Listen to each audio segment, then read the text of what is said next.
ஒரே ஒரு குடும்பம் தயாரிச்ச ப்ராடக்ட் உலகம் முழுக்க பரவி இருக்கு. ஆனா அந்த ப்ராடக்ட் இல்லாம இந்த உலகம் இயங்குமான்னு கேட்டீங்கன்னா ஒரு கொஸ்டின் மார்க் தான். இது உங்கள் Illuminati series episode 11. Previous episode பார்க்காதவங்க பாத்துருங்க. 1800ஸ்ல பிரெஞ்சு ரெவல்யூஷன்ல இருந்து தப்பிச்சு ஒரு ஃபேமிலி அமெரிக்கால குடியேறாங்க. டெலாவர் ஸ்டேட்ல இருக்கக்கூடிய ரிவர் பேங்க்ல இருந்து கன் பவுடரை தயாரிக்க ஆரம்பிக்கிறாங்க.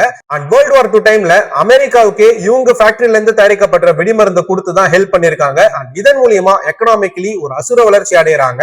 ஒரு கட்டத்துக்கு மேல பல உயிரிழப்புகளுக்கு காரணமா இருந்த இந்த ஃபேமிலியை த மர்ச்சன்ட் ஆஃப் டெத்னு சொல்றாங்க.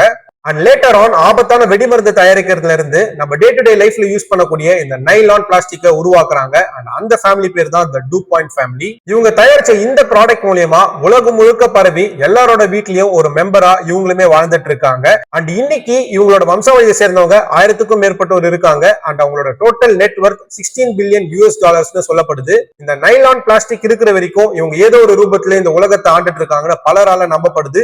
உங்க கருத்து என்னன்றத கமெண்ட்ல சொல்லுங்க. அண்ட் இந்த மாதிரி கண்டென்ட்ஸ்லாம் தெரிஞ்சுக்கிறதுக்கு வாய்ஸ் ஆஃப் விக்கியை ஃபாலோ அண்ட் சப்ஸ்கிரைப் பண்ணிக்கோங்க. தேங்க்யூ.